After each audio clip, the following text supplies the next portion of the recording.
talibul sirri mudhi, orang yang meminta untuk disampaikannya rahasianya kepada kamu, dia pasti akan menyebarkannya. Dia pasti akan menyebarkannya. Subhanallah. Ini tajribah, pengalamannya beliau. Akhirnya beliau menyimpulkan dengan keadaan seperti ini.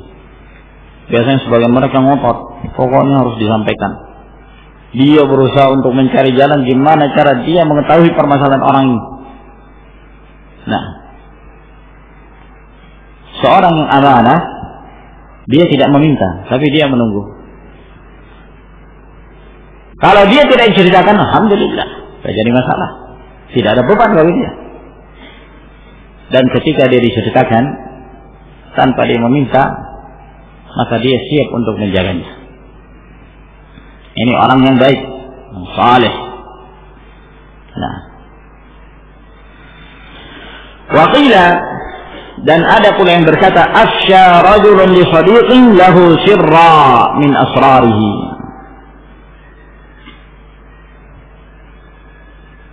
Ada seseorang, dia menyampaikan kepada saudaranya salah satu di antara rahasianya. Dia sampaikan rahasianya. Ya. Maksudnya jangan sampai dia menyebarkan pada yang lain. Dia sampaikan ini khusus untuk disampaikan padanya. Falamma faragha qala lahu,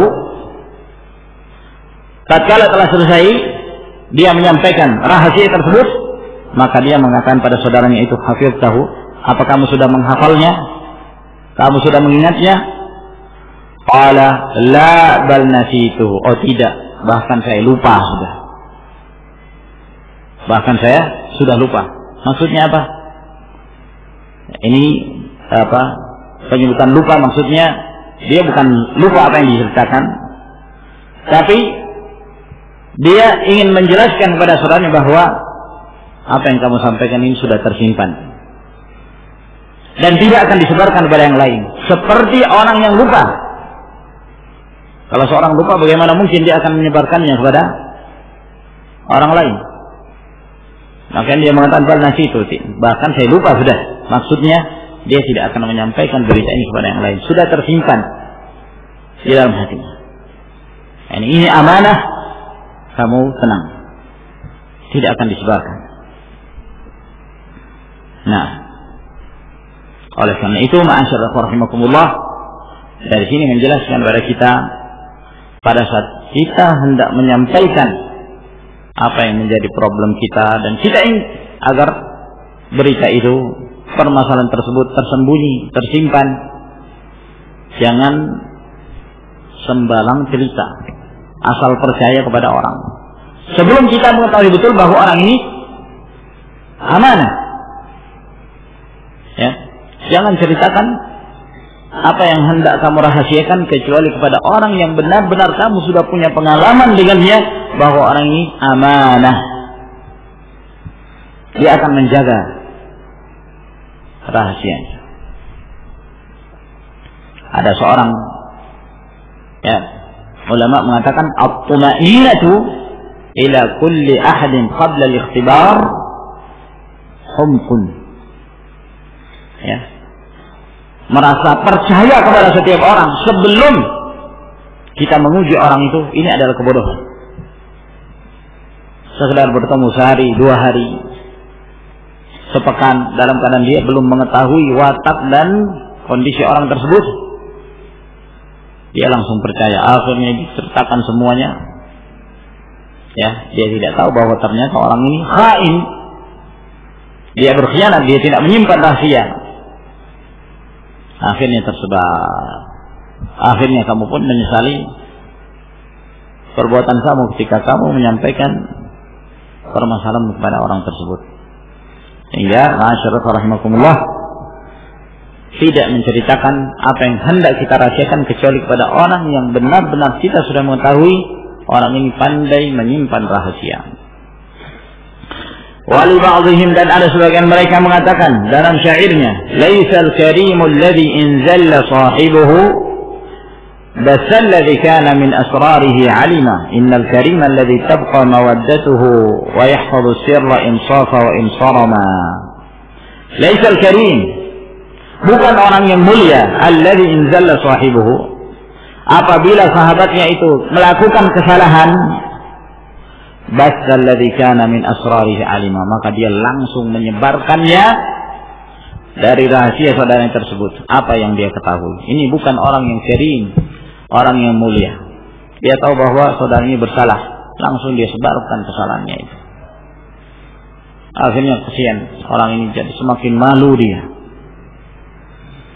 Innal karim alladzi tabqa mawaddatuhu, sesungguhnya orang yang mulia itu adalah orang yang tetap menjaga persahabatannya, tetap menjaga rasa cintanya kepada sahabatnya, wa yahfazu sirra, dan dia senantiasa menjaga rahasia, insafa wa insarama, meskipun saudaranya itu mencintainya, menyukainya, ataukah saudaranya itu memutuskan hubungan dengannya.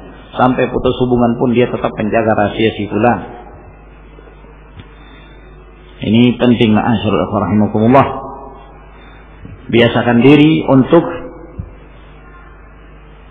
menyimpan rahasia, meskipun kepada orang yang paling dekat dengan kita. Jangan menjadi seorang yang terus apa yang dia dengarkan, apa yang sampai berita kepada dia terus disebarkan tanpa memilah-milah. Nah, kafa bil mar'i kadiban ay yuhadditsa bi kulli ma sami'a. Cukup orang itu berdusta dalam bacaan yang berdosa ketika dia meriwayatkan, memberitakan semua apa yang dia dengarkan.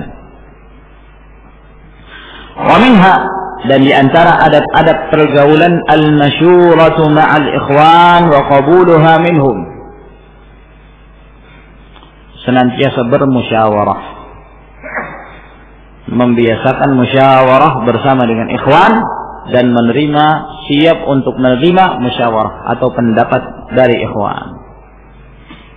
Ini juga penting, termasuk di antara adab pergaulan yang baik, terkhusus pada saat kita hidup bersama dalam menyelesaikan berbagai macam problem, permasalahan.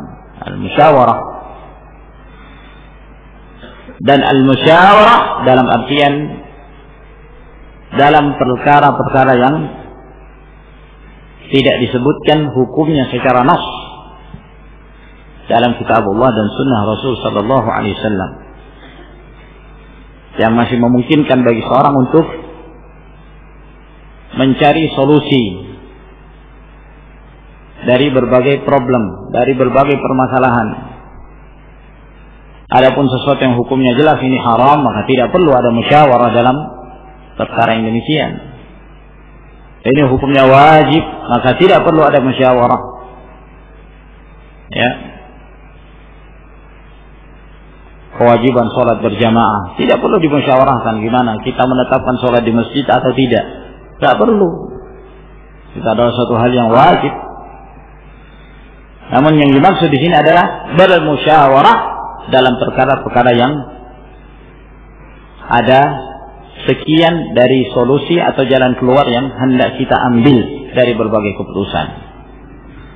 Keputusan apa yang akan kita tempuh, keputusan apa yang akan kita jalani dalam suatu permasalahan.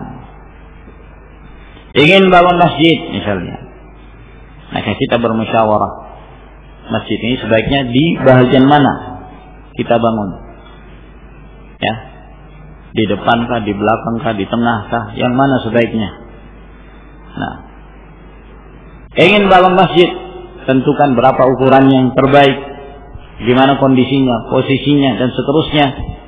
Hal-hal yang seperti ini tidak mengapa, bahkan dianjurkan bagi seorang untuk bermusyawarah, ya, untuk menetapkan satu keputusan. Dan ini merupakan perintah dari Allah Subhanahu wa taala. Qala Allah azza wa jalla wa syawirhum fil amri, dan bermusyawarah kalian dengan mereka, dengan kaum muslimin, dengan saudara-saudara kalian dalam menentukan satu perkara, satu keputusan. Qala Ibnu Abbas, berkata Ibnu Abbas radhiyallahu ta'ala anhu, lamma nazalat hadhihi al-ayatu qala Rasulullah sallallahu alaihi wa alihi wasallam, tatkala ayat ini turun, yaitu firman Allah dalam surah Al-Imran ayat 159, wa syawirhum fil amri. Maka Rasulullah sallallahu alaihi wasallam mengatakan, innallaha wa rasulahu ghaniyani anha. Sesungguhnya Allah dan Rasulnya itu tidak butuh sebenarnya dengan musyawarah. Allah dan Rasulnya tidak butuh. Dalam artian jika Rasul sallallahu alaihi wasallam ingin menetapkan keputusan, Rasulullah sallallahu alaihi wasallam mampu untuk menetapkannya. Walakin ja'alaha Allah rahmatan lil ummati. Akan tetapi Allah menjadikan musyawarah sebagai bentuk rahmat dan kasih sayang kepada umatku. Faman syawara minhum lam ya'dam rusda. Siapa yang menetapkan musyawarah bersama dengan saudara-saudaranya, maka dia tidak akan terlepas dari bimbingan. Wa man taraka al-masyurata minhum lam ya'dam ghayya. Dan barang siapa yang meninggalkan musyawarah bersama dengan saudara-saudaranya, maka dia tidak akan terlepas dari penyimpangan. Namun hadis ini adalah hadis yang sangat lemah sekali.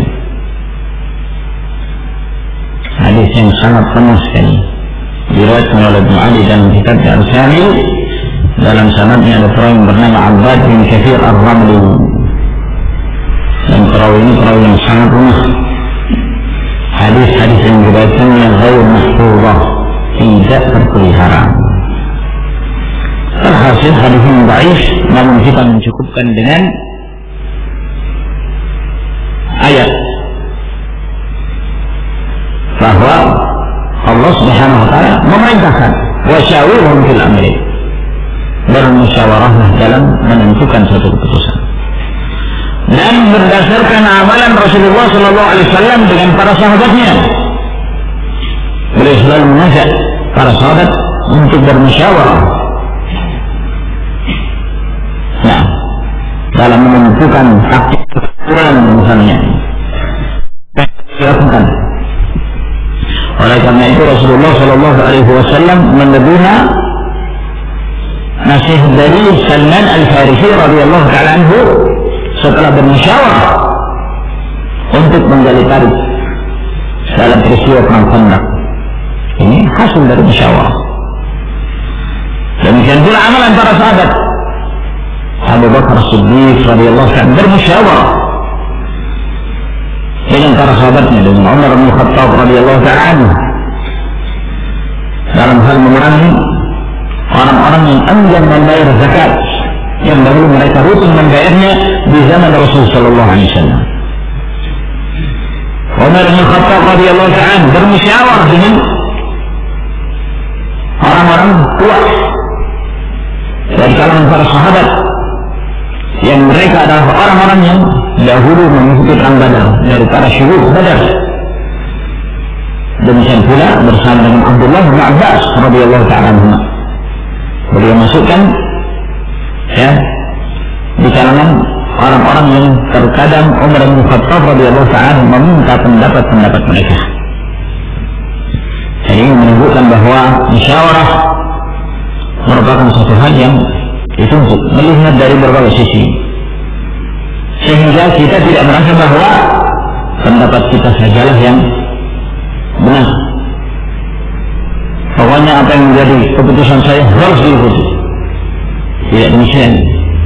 Dengan musyawarah kita mempertimbangkan, mendengarkan masing-masing dari saudara-saudara kita. Ini apa pendapatnya, ini apa permasalahannya. Yang namanya manusia, mereka saling menyempurnakan dengan kekurangan masing-masing yang mereka miliki. Kadang-kadang ini mengetahui berita yang tidak diketahui oleh yang lain, dan begitu seterusnya. Sehingga ketika ada musyawarah, saling menyampaikan apa yang dia miliki dari ilmu, saling menyampaikan faedah antara satu dengan yang lainnya, sehingga hasil yang disepakati benar-benar akan berjalan dengan yang lebih baik. Dipertimbangkan dari sisi syariatnya, mungkin ini ada yang tidak mengetahui hukumnya, diketahui oleh yang lain. Nah, dipertimbangkan secara ilmiah, apakah ini ilmiah jika kita mengambil keputusan demikian atau tidak. dilihat dari berbagai sisi, ya. Lalu kemudian diambillah keputusan dan berjalan di atas keputusan tersebut setelah terjadinya musyawarah, insyaallah taala, dan merupakan keputusan yang terbaik. Wa minha, dan di antara ada pergaulan isarul arfaq, memprioritaskan, mendahulukan al-arfaq. Al-arfaq jamak dari rafiq, yang maknanya sahib, teman, sahabat. Ada pula yang menyebutkan bahwa rafiq ini lebih dekat dari sekedar sahib, sadiq. Kalau rafiq, as-sahibu ad-da'imul ukhuwah, ya, yaitu sahabat yang senantiasa terus menjaga persaudaraannya. Nah, sehingga al-arfaq ini lebih tinggi kedudukannya daripada asdiqa, daripada ikhwan. Makanya di sini beliau mengatakan isarul arfaqi 'ala al-ikhwan, lebih mendahulukan al-arfaq yang menjadi teman setia kita, yang sangat dekat dengan kita, yang terus menjaga persahabatannya, daripada ikhwan secara umum. Rafiq ini menunjukkan lebih dekat, seringnya dia berkumpul dengannya, saling menyampaikan berita, benar-benar menjaga hubungan di antara keduanya. Ini rafiq, ya, menunjukkan bahwa ini teman-teman setia. Oleh karena itu Allah Subhanahu wa taala menyebutkan di dalam Al-Quran Karim, wa may yuti'illaha war rasula fa ulaika ma'al ladzina an'ama Allahu 'alaihim minan nabiyyina was-siddiqin wasyuhada'i was-salihin wa hasuna ulaika rafiqa. Rafiqa, Allah tidak mengatakan sadiqa. Siapa yang taat kepada Allah dan Rasul, maka dia akan dikumpulkan bersama dengan orang-orang yang Allah Subhanahu wa taala berikan nikmat kepada mereka dari kalangan nabi, siddiqin, syuhada, salihin, dan mereka itu adalah sebaik-baik rafiq,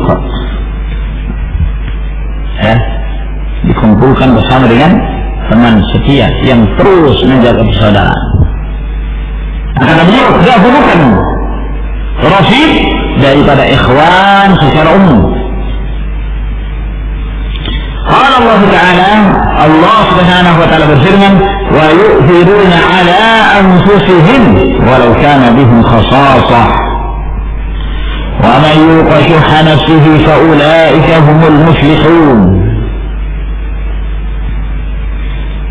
Dan mereka, yakni kaum Ansar, mereka lebih mendahulukan saudara-saudara mereka daripada diri mereka sendiri, dalam keadaan mereka sendiri butuh.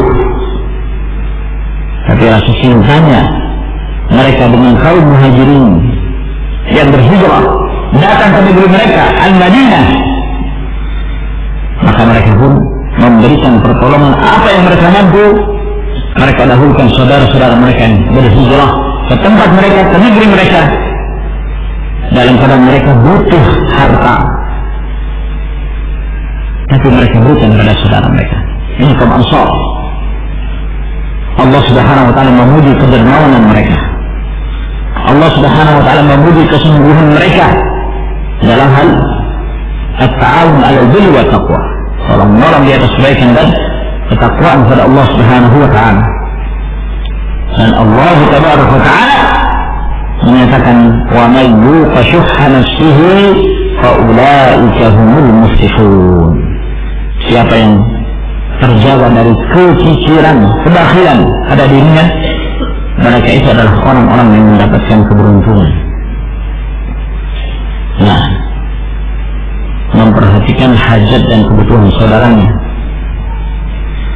Nah, ketika kita mengetahui saudara kita, rafiq kita, ansar kita butuh, kita berusaha untuk menutupi kebutuhan tersebut terpenuhi. Maka ini rahimahullah termasuk di antara al-khuluqul karim, akhlaqus sahabah, akhlaknya para sahabat radhiyallahu taala anhum, dan Allah memberikan pujian kepada mereka sehingga Allah menyebut mereka adalah al-muflihun, orang-orang yang mendapatkan kemenangan. Falah yang dimaksud di dalam ayat ini adalah al-falahul mutlaq, kemenangan dan keberuntungan secara mutlak di dunia dan di akhirat. Waqila, dan disebutkan su'iya ila ba'dil khulafa bis-sufiyyah annahum yarfudun asy-syari'ah. Su'iya yani dibicarakan, dibicarakan dengan kedustaan, maksudnya su'iya. Jadi ada yang berusaha untuk menyampaikan kepada sebagian khalifah pada zaman itu tentang perbuatan kaum sufiyah. Ya, mereka menyampaikan pada khalifah bahwa sebagian kaum sufiyah ini annahum yarfudun syariah, bahwa mereka telah menolak syariat. Ini maksudnya bahwa mereka ini telah menjadi orang-orang zindiq, telah menjadi orang-orang zindiq. Nah, as-sufiyah, rahimahullah, ada yang merupakan istilah yang tidak diketahui kapan asalnya. Karena sebagian mereka menyandarkan bahwa sufiyah itu nisbah kepada suffah, ahlus suffah yang ada di masjid Rasul sallallahu alaihi wasallam, namun tidak benar. Saya dari kata suffah ini sufiyah, suf. Ada pula yang menyebutkan bahwa mereka disebut as-sufiyah karena dari pakaian yang mereka kenakan. Mereka sering memakai pakaian-pakaian yang dari kain suf, ya, kain bol, dari bulu domba, yang menunjukkan zuhudnya mereka terhadap dunia. Nah, dan istilah ini tidak dikenal di zaman Rasul sallallahu alaihi wasallam, zaman tabi'in, asbab tabi'in. Nah, munculnya istilah ini setelah 3 generasi yang terbaik telah berlalu. Dan Imam Syafi'i rahimahullah ta'ala mendapati zaman mereka. Nah, dan Al-Imam Syafi'i rahimahullah ta'ala menyebut mereka sebagai orang-orang zindiq, zanadiqah.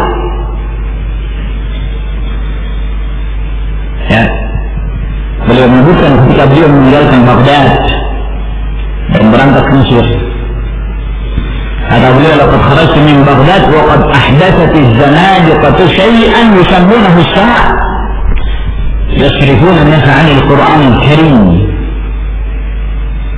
Aku meninggalkan Baghdad dalam keadaan orang-orang zindiq telah membuat ibadah baru yang mereka sebut as-sama', yang dengan mereka mengingatkan manusia dari Al-Quran Al-Karim.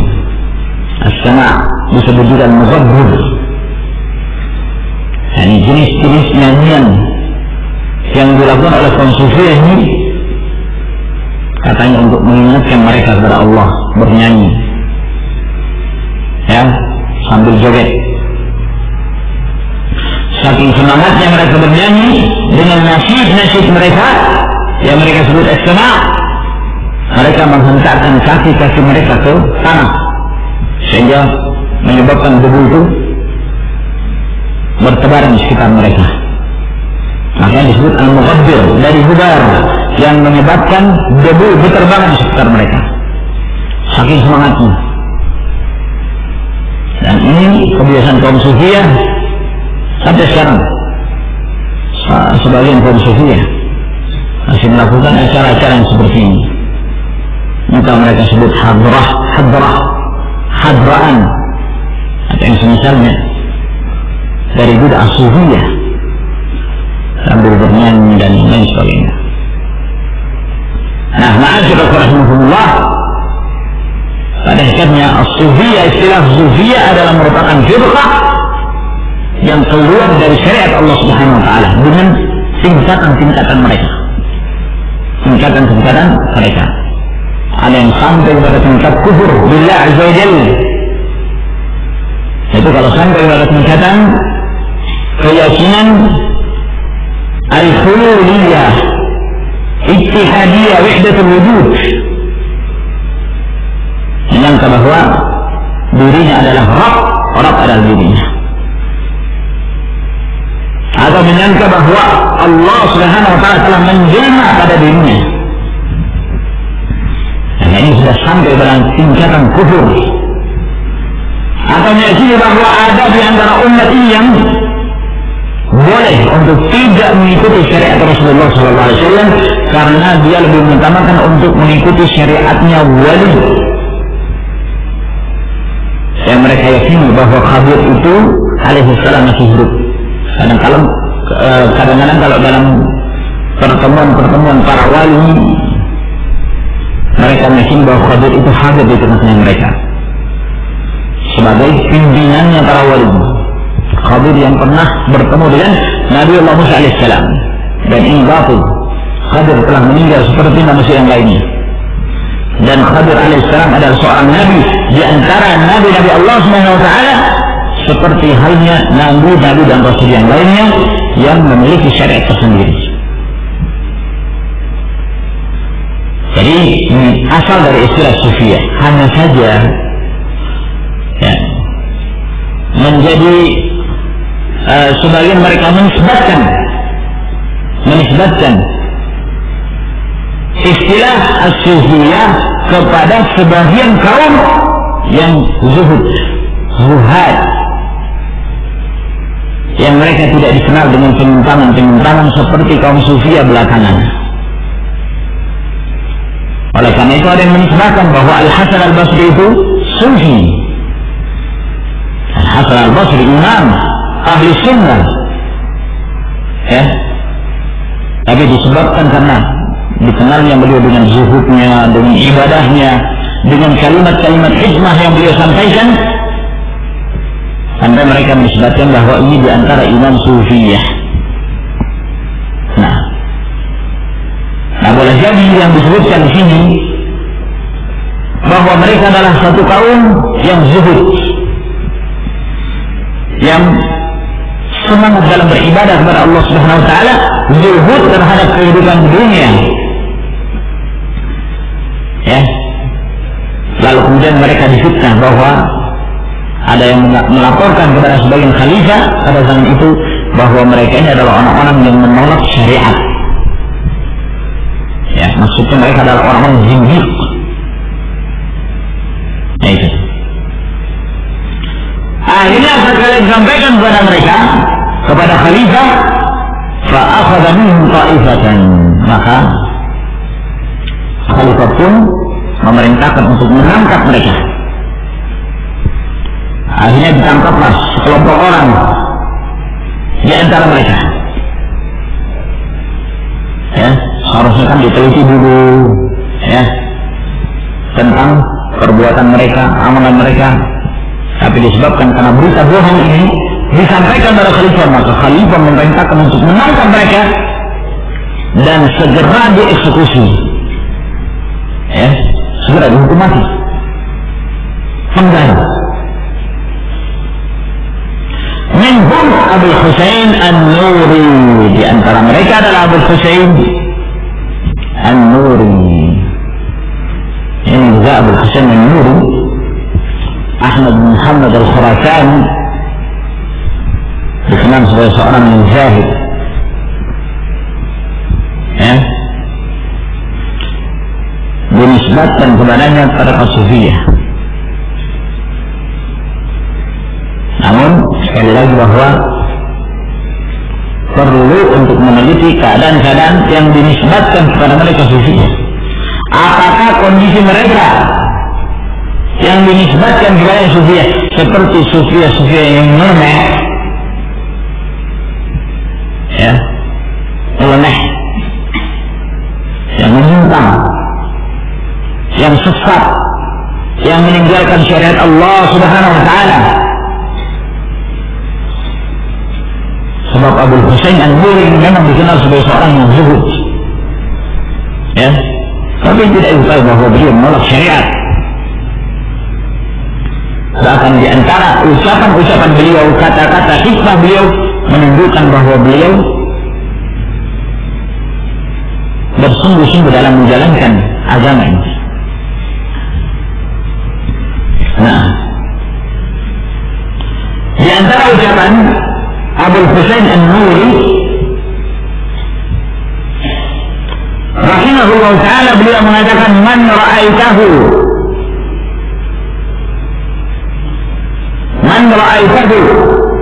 yadda'i ma'allahi halatan tukhrijuhu an haddil ilmi syar'i fala taqrabanna minhu.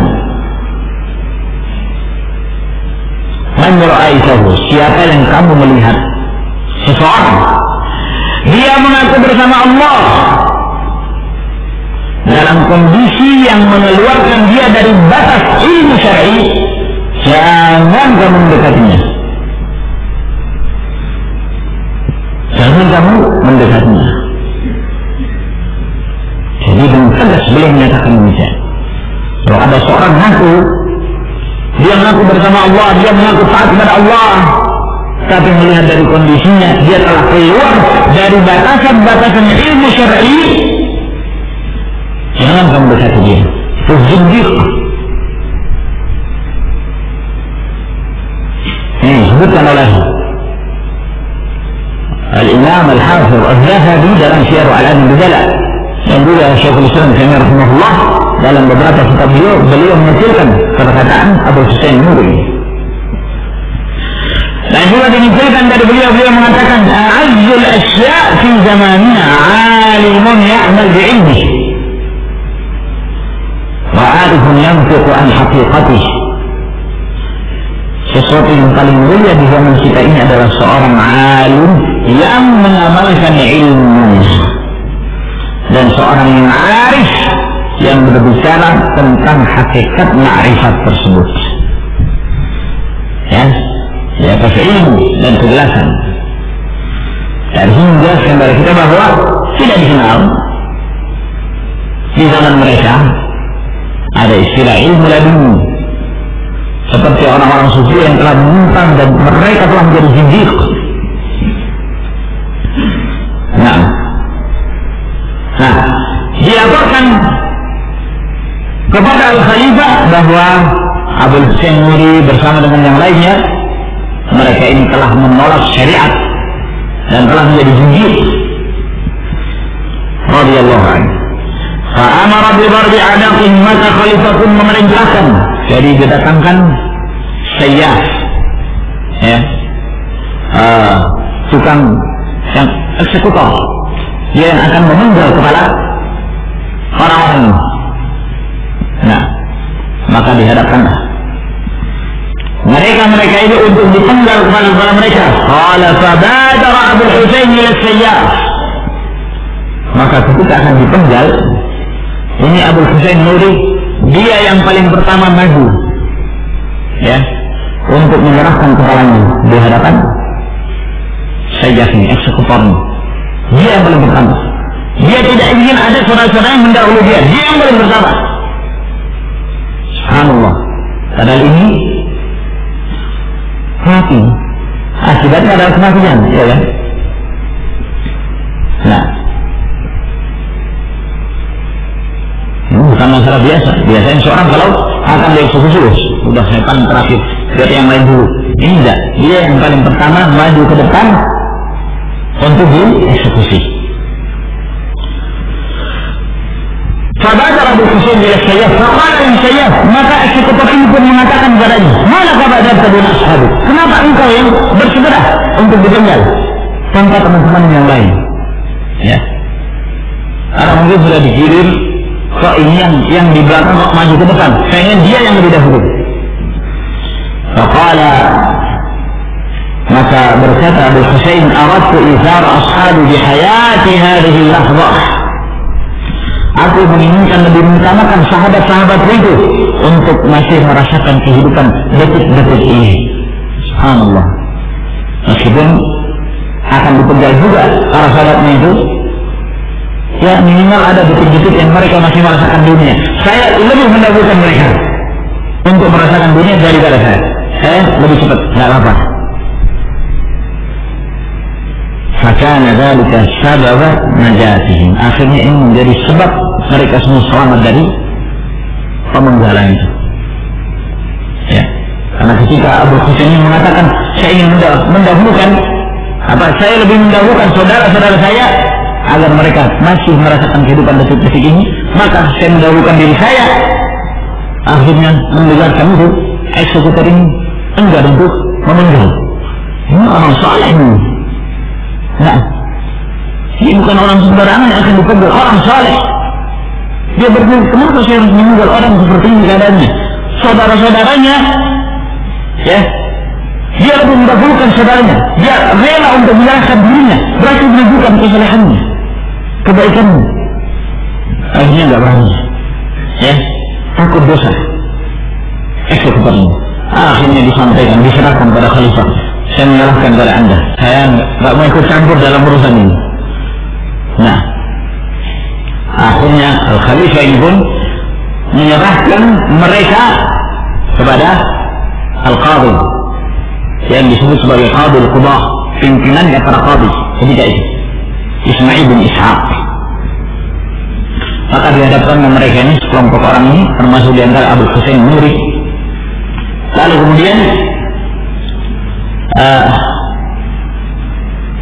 Ismail bin Al-Qadhi ini pun bertanya kepada Abu Husain An-Nuri ini dalam sekian permasalahan ibadah. Lalu kemudian Abu Husain An-Nuri mengatakan, "Fa lillahi ibadun yanfiquna billah wa ya'kuluna billah wa yasma'una billah." Allah Subhanahu wa taala memiliki hamba-hamba yang mereka itu mengucapkan kalimat-kalimat dengan bimbingan Allah. Mereka makan dengan bimbingan Allah dan mereka mendengarkan dengan bimbingan Allah. Maksudnya mereka ini bukan orang-orang yang menolak syariat. Mereka berusaha untuk berjalan bersama dengan syariat Allah Subhanahu wa taala. Sampai dalam kondisi mereka makan pun mereka berusaha untuk menjaga diri mereka agar senantiasa berjalan bersama Allah. Bukan orang yang menolak syariat. Mendengarkan itu menangis Al-Qadhi ini. Nangis mendengarkan ucapan Abu Husain An-Nuri. Sampai Ismail bin Ishaq Al-Qadhi mengatakan, "In kana haula al-qawm zanadiqa falaysa fil ardi muwahhid." Kalau mereka ini adalah orang-orang zindiq, berarti di muka bumi tidak ada orang yang bertauhid. Kalau mereka ini zindiq, berarti di dunia ini tidak ada orang bertauhid. Artinya, kok yang seperti ini dikatakan zindiq? Secara zahir mereka mengamalkan syariat, bahkan mereka meninggalkan dunia mereka, zuhud terhadap dunia, karena keinginan mereka untuk selalu beribadah kepada Allah Subhanahu wa taala. Dia mereka inginkan, kok dikatakan zindiq? Fa'atukum, lepaskan mereka. Akhirnya mereka bebas, ya, dan mereka diselamatkan. Nah, walhasil ini bait yang masyhur, kisah yang masyhur yang disebutkan oleh para ulama, ya, yang tentunya dari sini Asy'ariyah rahimahullah disebutkan bahwa mereka adalah orang-orang yang difitnah. Nah, beda kemudian kalau kemudian seorang telah jelas bahwa dia menolak syariat, dia menyangka bahwa dirinya telah bebas dari syariat, tidak lagi perlu untuk ibadah, tidak lagi perlu untuk sholat, tidak lagi perlu untuk berpuasa di bulan Ramadan dan seterusnya. Orang yang seperti ini yang disebut kalau para ulama zindiq. dan di antara adab-adab pergaulan at-takhalluq bi mahasinil akhlaq, senantiasa berakhlak dengan akhlak al-karimah yang baik. Qala Abu Muhammad al-Jurairi, berkata Abu Muhammad al-Jurairi, bukan al-Hariri ya, al-Jurairi. Berkata Abu Muhammad al-Jurairi, kamalur rajuli fi thalathah, kesempurnaan seseorang ada dalam 3 hal.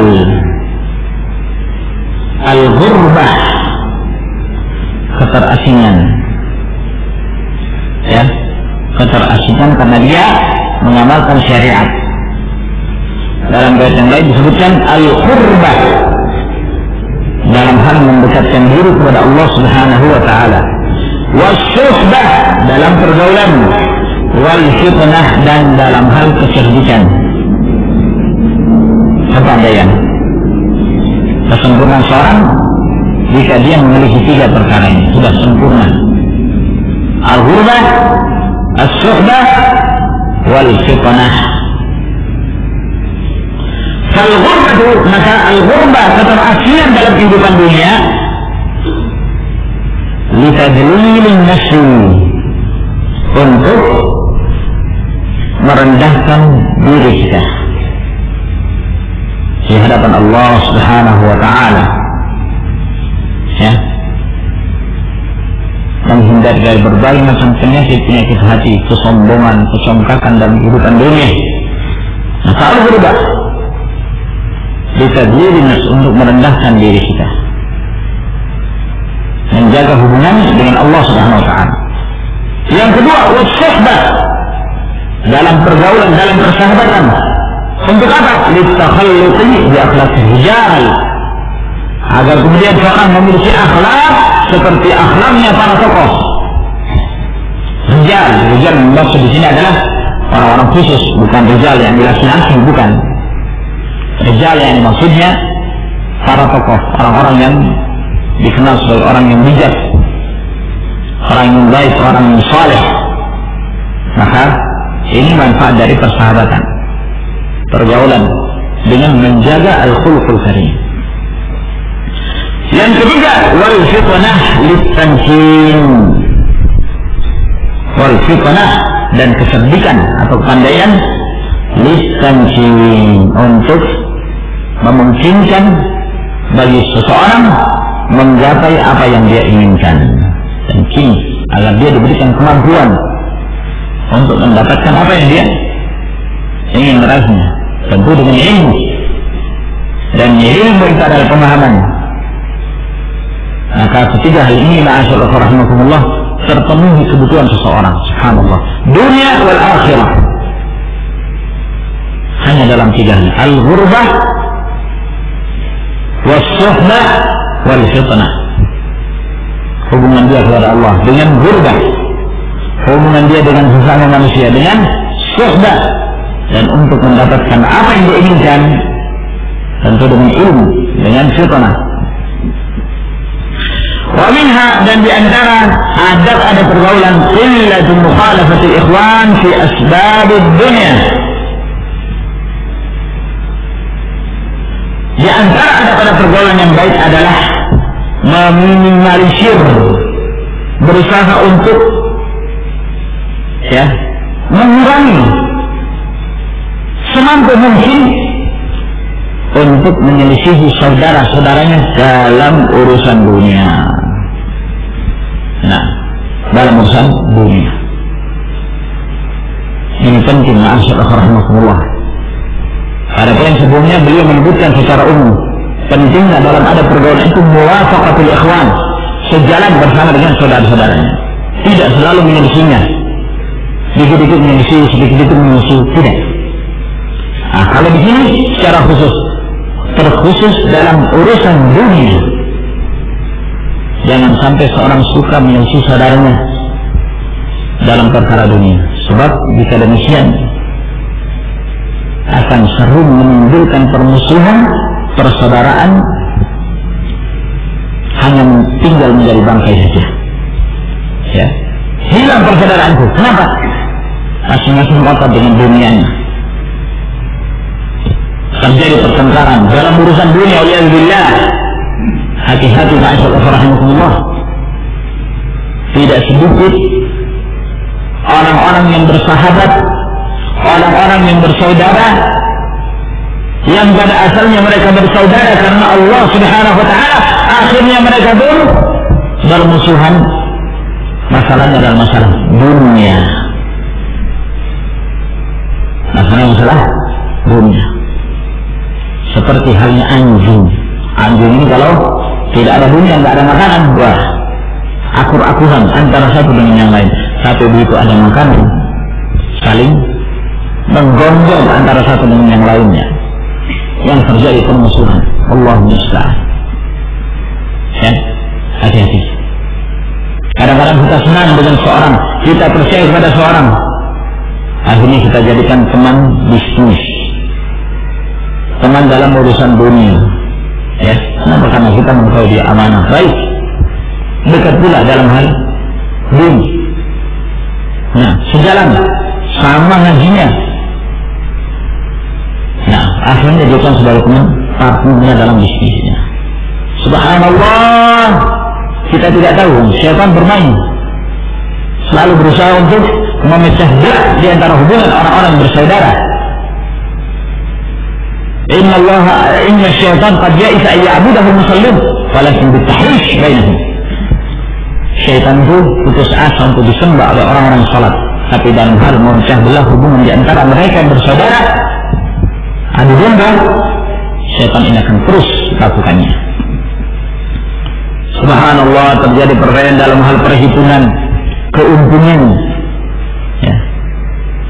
Akhirnya muncul seorang pada diri dia, nanti kok, setahu kamu hasilnya banyak, kok berkurang seperti ini? Nah, kelihatan mana yang kamu simpan? Wah, ini yang tertuduh akhirnya naik darah juga dia. Ya, akhirnya ribut antara satu dengan yang lain. Yang tadinya bersahabat kental, sering tiap hari berjalan, masya Allah, bareng, pecah. Masalahnya apa? Masalah perhitungan. Nah, hati-hati ma'asyiral rahimakumullah. Ini sering terjadi. Maka beliau menasihatkan, hendaknya seseorang berusaha untuk menahan diri dalam perkara-perkara ketika terjadi perselisihan dalam urusan dunia. Kenapa? Persahabatan itu jauh lebih mahal daripada harta dunia. Itu masalahnya. Dalam urusan persahabatan, persaudaraan karena Allah Subhanahu wa taala. Allah Subhanahu wa taala berfirman, "Law anfaqta ma fil ardi jami'an ma allafta baina qulubihim walakin Allah allafa bainahum." Kalau engkau menginfakkan semua apa yang kamu miliki di dunia ini, semua apa yang ada di muka bumi ini, kamu tidak akan bisa menyatukan hati. Tapi yang menyatukan hati itu adalah Allah Subhanahu wa taala. Yang mempersaudarakan antara dua hamba itu adalah Allah Subhanahu wa taala. Nah, cuma hal kamu untuk diganti dengan dunia dan segala isinya, tidak ada apa-apanya. Kok permasalahan sepele seperti itu? Namanya manusia kadang-kadang terjadi kekeliruan, terjadi kesalahan. Selesaikan dengan cara yang baik. Apakah harus setiap perselisihan itu lalu kemudian memutuskan hubungan? Karena adanya hal-hal yang belum jelas, ya, yang tidak nampak. Yang terjadi adalah su'ut tafahum, kesalahpahaman antara satu dengan yang lain. Akhirnya putus hubungan. Ini ma'asyiral rahimakumullah, kita berusaha untuk mengobati dengan cara yang baik. Kata beliau, li'annaha aqallu khatarun min ayyukhalifa fiha akhun min al-ikhwan. Sebab dunia itu lebih sedikit dampak negatifnya, ya, lebih sedikit bahayanya daripada bahaya apabila kita berselisih dengan salah seorang di antara saudara-saudara kita. Nah, dunia itu terlalu rendah.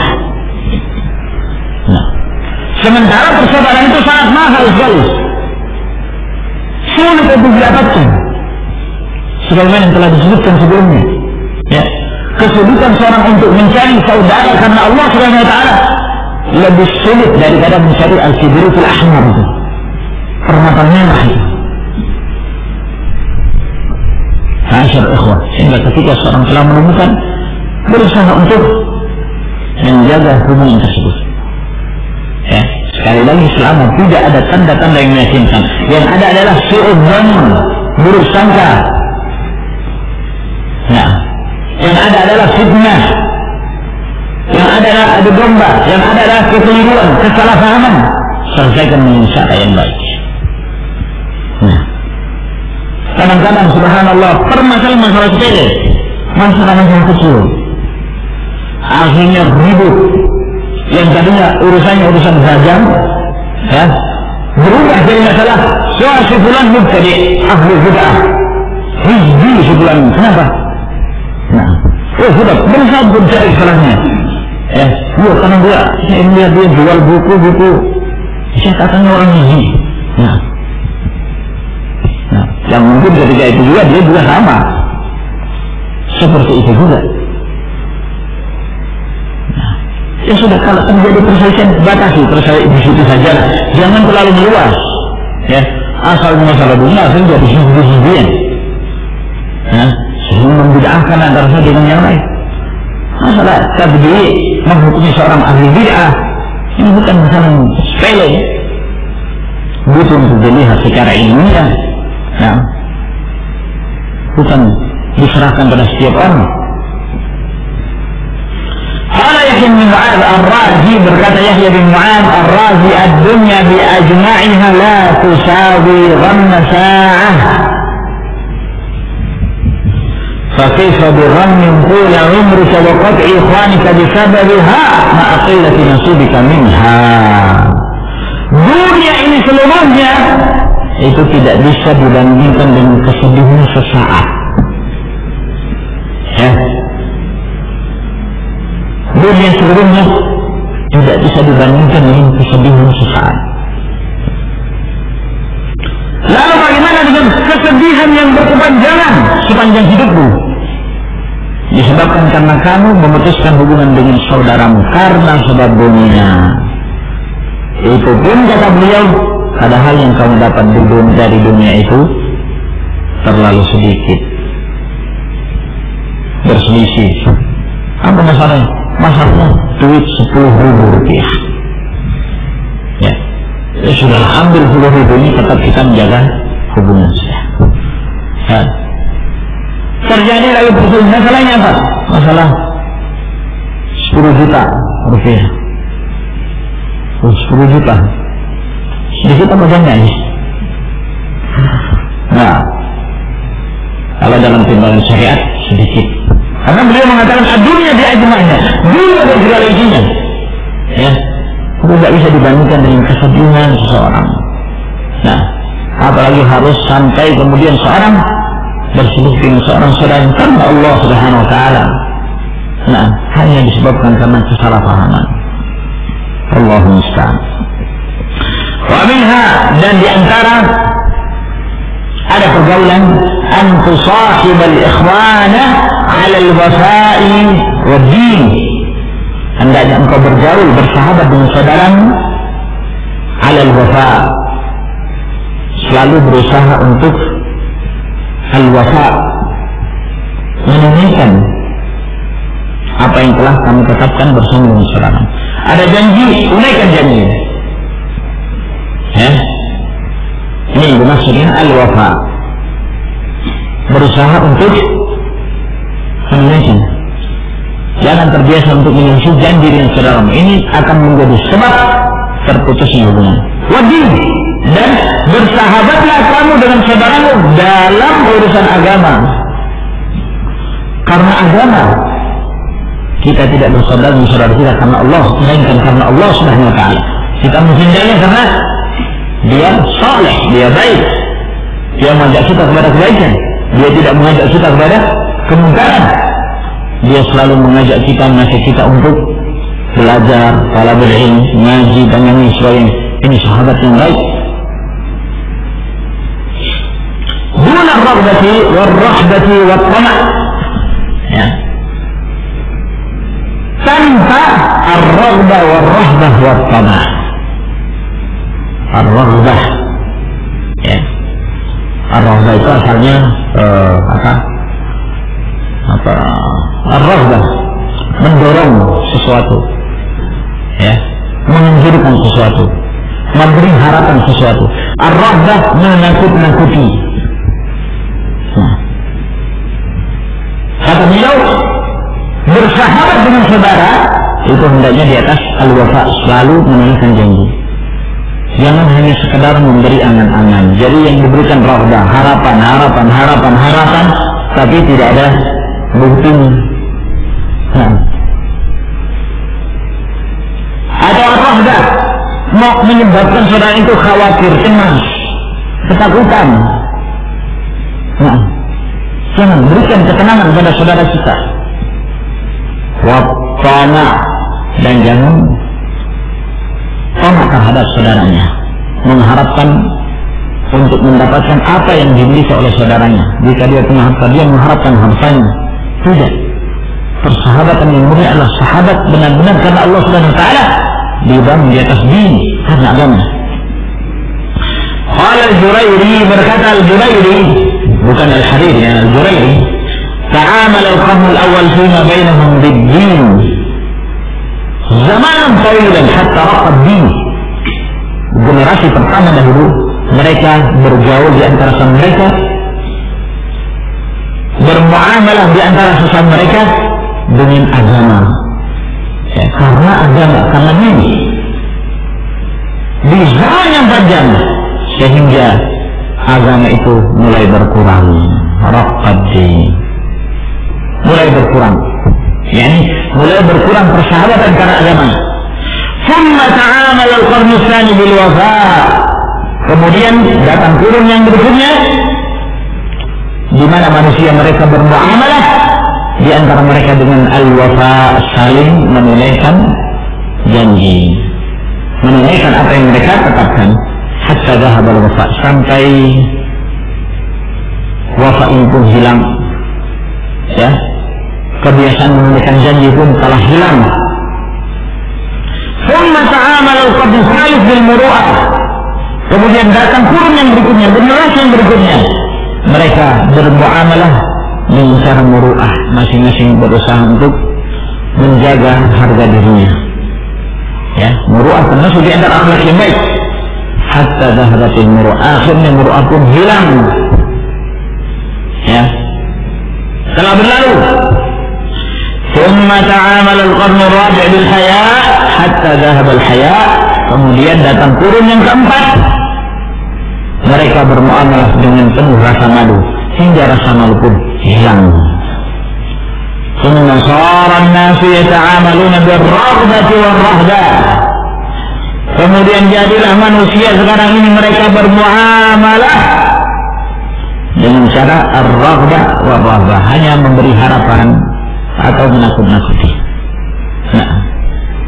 tidak memberikan ketenangan kepada saudara-saudaranya. Qala Syekh, berkata Syekh, wa kuntu astahsiruha lahu hatta ra'aytu mithlaha lis-Sya'bi. Kata Syekh, dan sebelum saya menganggap bagus sekali ucapan ini, perkataan Al-Jurairi sangat bagus sekali. Hatta ra'aytu mithlaha lis-Sya'bi, sampai kemudian aku melihat ternyata ucapan Al-Jurairi ini pun mirip dikatakan oleh Sya'bi. Amr syarahu. Nah, wa adunnuhu zadahu, dan yang menurut saya bahwa ucapan Asy-Sya'bi ini semakin menambah bagusnya ucapan Al-Jurairi, bahwa apa yang dikatakan Al-Jurairi memang benar, demikian keadaannya, ya. Sekarang ini sudah banyak manusia telah hilang, persaudaraan karena agama telah berlalu, persaudaraan karena harga diri telah berlalu, persaudaraan karena al-khuluqul karim telah berlalu, persaudaraan yang dibangun di atas saling menunaikan janji, ketetapan telah berlalu, persaudaraan karena malu telah berlalu. Yang ada adalah persaudaraan yang tidak jelas, hanya harapan-harapan yang kosong, ya, dan tidak memberikan ketenangan kepada saudaranya. Dan dibangun bukan di atas ini, bukan karena Allah Subhanahu wa Ta'ala memberi harapan dunia, ya, dan membuat orang itu cemas. Kenapa? Karena tidak ada wafa, tidak ada dini. Allah musta'an. Seorang tidak bergaul dengan yang lain melainkan karena dunia. Ini mayoritas manusia. Dia tidak bersahabat dengan seseorang kecuali karena dunia. Karena orang itu punya harta, karena orang itu punya jabatan, karena orang tersebut punya kedudukan. Allahu musta'an. Wa sayati ma huwa asyad. Kata Asy-Sya'bi rahimahullah, dan akan datang lagi setelahnya yang lebih buruk dari itu. Subhanallah. Akan datang lagi yang lebih buruk. Ini di zamannya Asy-Sya'bi rahimahullah sudah seperti ini. Ini masih di 3 generasi yang terbaik. Bagaimana di zaman kita? Benar apa yang dikatakan oleh beliau, lebih buruk lagi, ya, zaman-zaman yang berikutnya. Kata Nabi sallallahu alaihi wasallam, sayati zamanun la yati zamanun illa walladhi ba'dahu syarrun minhu. Tidak akan datang suatu zaman kecuali setelahnya lebih buruk dari zaman sebelumnya. Allah Ta'ala a'lam bis-shawab. Sampai di sini insyaallah.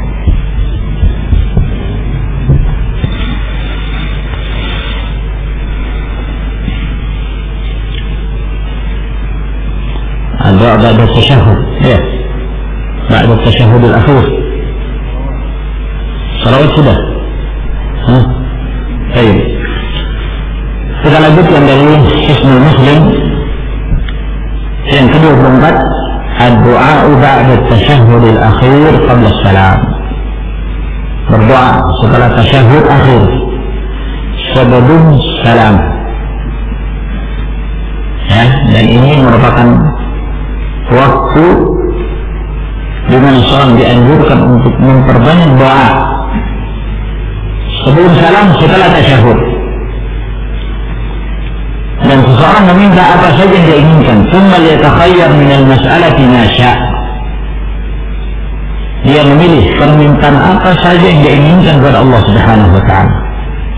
Namun yang terbaik kalau kemudian berdoa antara tasyahud dan salam ini dengan doa-doa dan zikir-zikir yang diajarkan oleh Nabi kita sallallahu alaihi wasallam, dan di sini akan disebutkan di antaranya, Allahumma inni a'udzu bika min 'adzabil qabr wa min 'adzabi jahannam wa min fitnatil mahya wal mamat wa min syarri fitnatil masiihid dajjal. Muttafaqun alaih, dari hadis Abu Hurairah.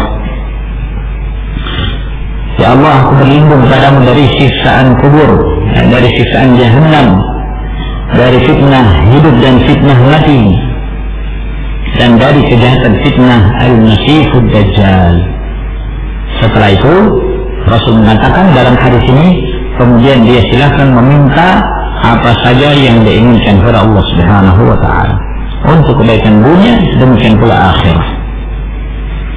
Nah, dan di dalam hadis tersebut, dalam hadis ini disebutkan oleh Nabi sallallahu alaihi wasallam dalam bentuk perintah, sehingga sebagian para ulama mengatakan setelah tasyahud dan bersolat kepada Nabi sallallahu alaihi wasallam wajib hukumnya berlindung diri kepada Allah dari 4 hal ini sebelum dia berdoa dan doa-doa yang lain.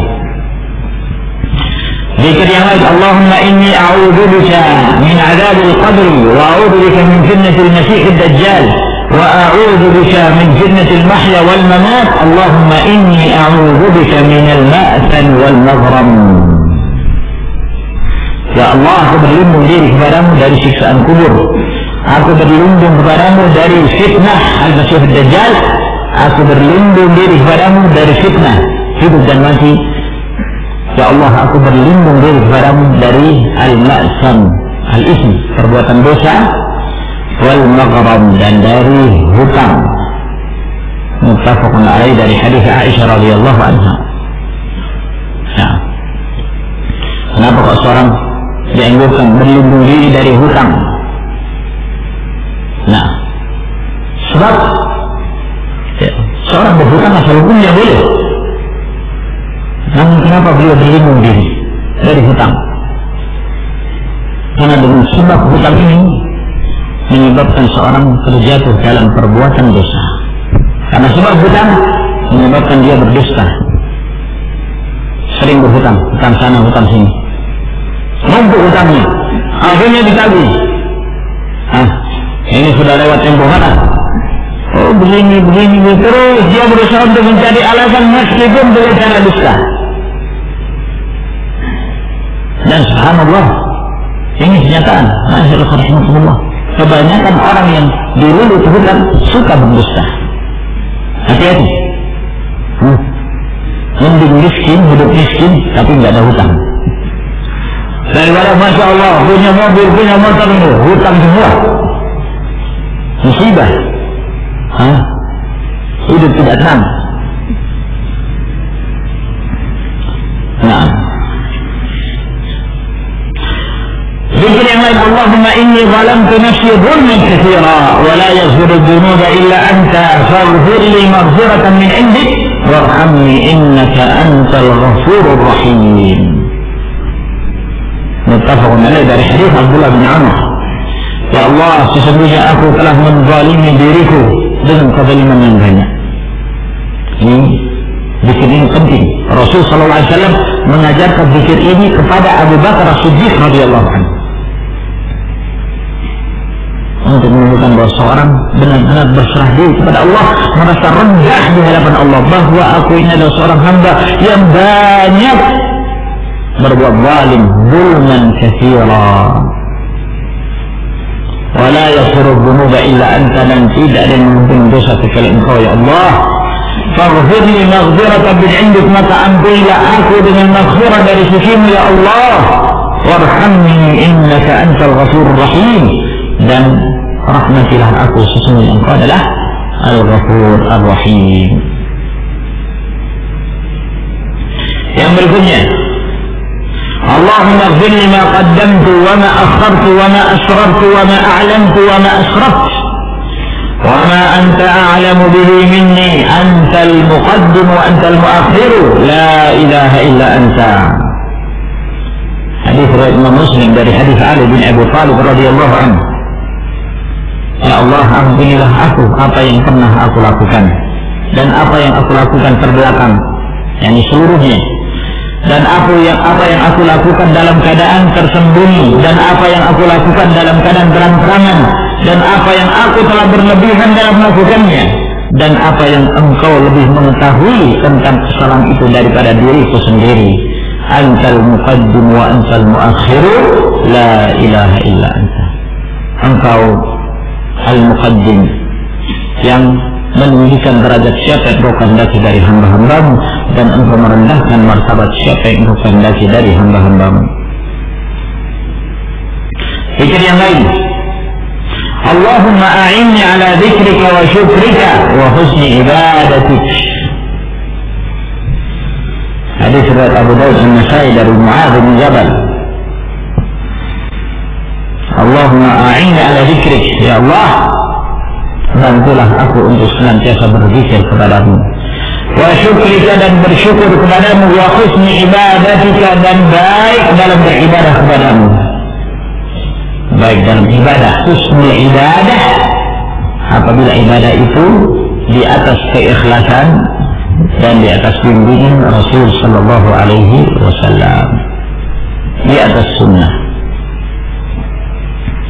Zikir yang lain, Allahumma inni a'udzu bika minal bukhli wa a'udzu bika minal jubni wa a'udzu bika min an uradda ila ardhil umri wa a'udzu bika min fitnatid dunya wa a'udzu bika min 'adzabil qabri. Hadis riwayat Imam Bukhari dari Sa'ad bin Abi Waqqas. Ya Allah, aku berlindung diri kepadamu dari keciciran, bukhl. Ya, cicir ini ma'asyarah rahimahullah, penyakit yang buruk. Nah, menyebabkan dia akan meninggalkan kewajiban zakat, nah, kewajiban untuk memberi makan pada orang tidak mampu, dan yang lain. Bakhil. Nah, lan tanalul birra hatta tunfiqu mimma tuhibbun. wa ma tunfiqu min syai'in fa inna Allah bihi 'alim. Kalian tidak akan sampai pada tingkatan al-birr.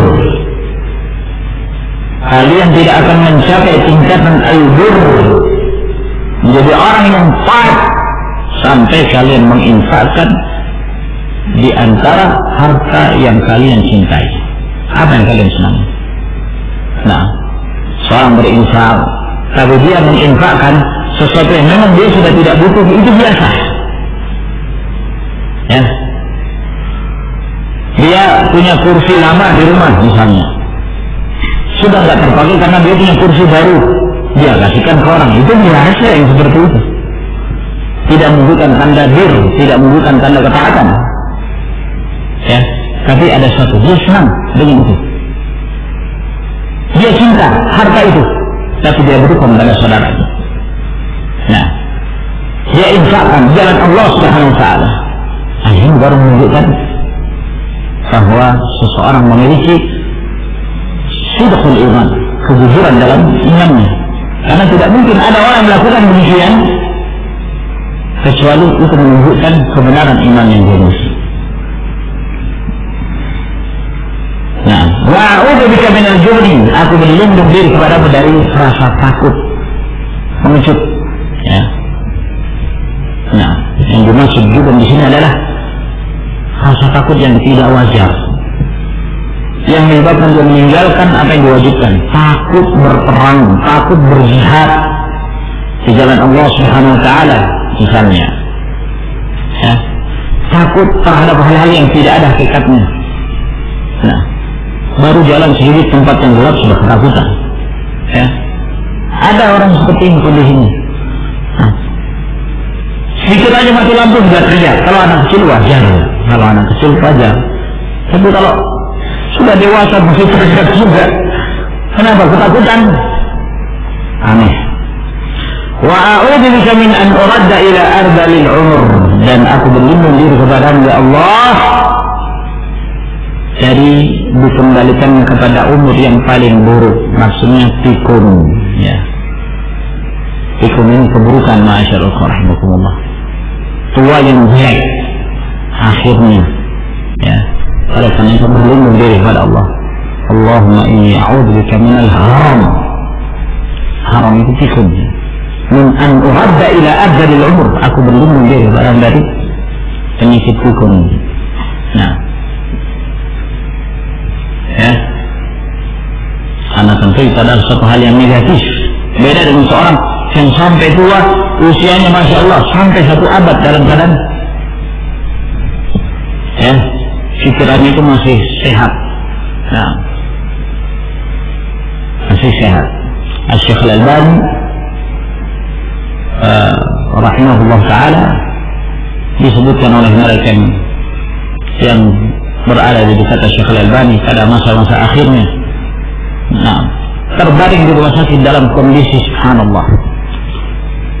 Ya, beliau masih menyampaikan riwayat-riwayat dengan seperti ketika beliau menyampaikan ketika masih dalam kondisi sehat. Tidak terjadi perubahan sama sekali pada akal beliau rahimahullah sampai beliau meninggal. Dan ini merupakan keutamaan. Wa a'udzu bika min fitnatid dunya, aku berlindung diri kepadamu dari fitnah dunia. Wa a'udzu bika min 'adzabil qabr, dan aku berlindung diri kepadamu dari siksaan kubur. Wa ya ma'i Allahumma inni as'aluka al-jannah wa a'udzu bika minan nar. Ya Allah, sesungguhnya aku memohon kepadamu surga dan berlindung kepadamu dari neraka.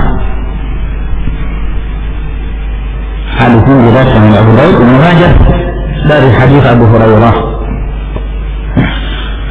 Allahumma bi'ilmika al-ghaib wa qudratika 'ala al-khalq ahyini ma 'alimta al-hayata khayran li wa tawaffani idha 'alimta al-wafata khayran li. Allahumma inni as'aluka khashyataka fil ghaib wash-shahadah wa as'aluka kalimat al-haqq fi ar-ridha wal-ghadab wa as'aluka al-qasda fi al-ghina wal-faqr wa as'aluka na'iman la yanfad wa as'aluka qurrata 'aynin la tanqati' wa as'aluka ar-ridha ba'da al-qada wa as'aluka barda al-'aysh ba'da al-maut wa as'aluka lazzata an-nazar ila wajhik wash-shawqa ila liqa'ik fi ghayri dharra'a mudirra wa la fitnatin mudilla Allahumma zayyinna bi zinatil iman waj'alna hudatan muhtadin.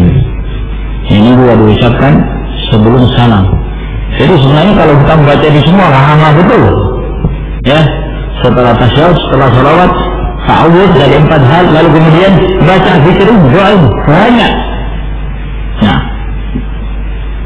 ya, hanya saja seorang kalau dalam sholatul jamaah tentu memperhatikan kondisi makmum, ya, maka dibaca apa yang cukup, ya, dan boleh seorang mengganti-gantikan zikir. Kadang-kadang dia membaca yang ini, kadang-kadang dia membaca zikir yang lainnya. Hadis yang kita sebutkan tadi dalam riwayat An-Nasai, Imam Ahmad, dari hadis Ammar bin Yasir radhiyallahu anhu. Allahumma bi'ilmikal ghaib, ya Allah dengan ilmu gaibmu. Dan Allah Subhanahu wa taala memiliki ilmu gaib yang tidak dimiliki oleh yang lainnya. Wa qudratika 'alal khalq, dan kemampuanmu terhadap makhluk, karena Engkau yang Maha mengetahui dan Engkau yang Maha menguasai. Ahyinna 'alimtal hayata khairan li, maka hidupkanlah aku apabila Engkau mengetahui kehidupan itu lebih baik bagiku. Ini doa yang baik ya ikhwan.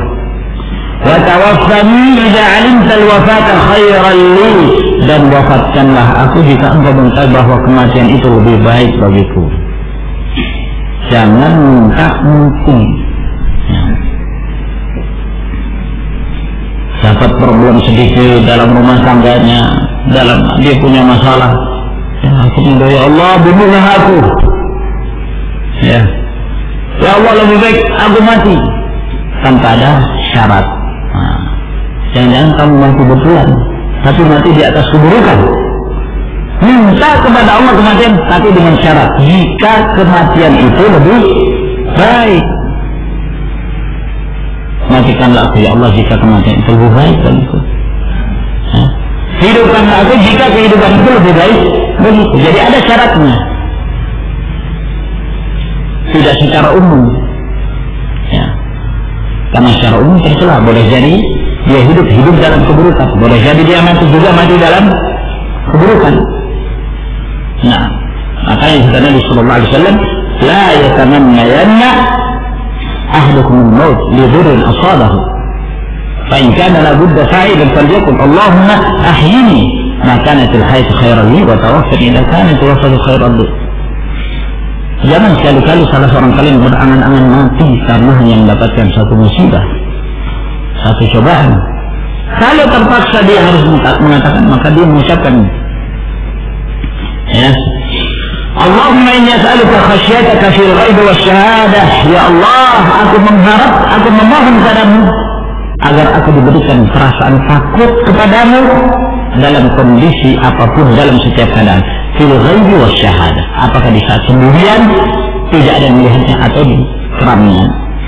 Wa as'aluka kalimatal haqqi fil rada wal ghadab, dan aku memohon kepadamu ya Allah agar diberikan kalimat kebenaran dalam mengucapkan sesuatu, baik di saat riba ataupun di saat marah. Sehingga ketika marah pun kalimat-kalimat yang kita ucapkan tetap dalam kondisi terkontrol, ya, sebab kadang-kadang marah ini yang menyebabkan seorang keluar batas dengan marah. Akhirnya apa yang diucapkan sudah tidak terkontrol. Ini kita berlindung diri kepada Allah dari hal ini. Wa as'aluka al-qasda fil ghina wal faqr, dan aku mohon kepada Allah diberi al-qasd, baik di saat kaya atau di saat miskin. Kesederhanaan, ya, dalam hal kekayaan. Kalau kaya tidak kaya banget, maksudnya kaya yang menyebabkan seorang lupa diri. Kalau miskin tidak juga terlalu miskin. Kita berlindung diri kepada Allah dari kemiskinan, ya. Aku mohon padamu ya Allah dalam hal miskin tidak terlalu miskin. Kenapa? Karena kalau miskin terlalu miskin, akhirnya dia ada tulis meminta kepada apa yang ada di tangan manusia, dan dia menjadi hina. Wa as'aluka na'iman la yanfad, aku memohon padamu kenikmatan yang tidak ada habisnya, ya, yang tidak pernah punah, yaitu nikmat surga. Na'iman la yanfad, yaitu nikmat kenikmatan surga. Wa as'aluka qurrata 'ainin la tanqati', dan aku mohon padamu penyejuk hati yang tidak pernah terputus. Qurratul 'ain yakni sesuatu yang menggembirakan, ya, menyebabkan hati kita menjadi sejuk. Wa as'aluka ridha ba'da al-qada', dan aku mohon kepadamu keridhaan setelah engkau menetapkan sesuatu menjadi takdirmu. Wa as'aluka bardal 'aish ba'da al-maut, dan aku mohon kepadamu agar diberikan, ya, dinginnya kehidupan, maksudnya diberikan peristirahatan yang terbaik setelah kematian. Wa as'aluka ladzatan nazar ila wajhik, aku memohon kepadamu agar diberikan kenikmatan, kelezatan memandang wajahmu. Ini juga termasuk dalil yang menunjukkan bahwa kaum mukminin akan melihat Allah Subhanahu wa taala di dalam surga. Wa syauqa ila liqa'ik, dan aku mohon padamu agar diberi kerinduan untuk bertemu denganmu fi ghairi dharra'a mudirra wala fitnatin mudillah, dalam keadaan tidak ada kemudaratan yang menimpa dan tidak ada fitnah yang menyesatkan. Allahumma zayyinna bizinatil iman waj'alna hudatan muhtadin. Ya Allah, hiasilah kami dengan keimanan dan jadikan kami sebagai hamba-hamba yang membimbing orang lain, dan kami juga dalam keadaan dibimbing oleh Allah Subhanahu wa taala. Sampai di sini insyaallah. Kita lanjutkan pertemuan yang berikutnya. Wa akhiru da'wana alhamdulillahirabbil alamin. Wassalamualaikum warahmatullahi wabarakatuh.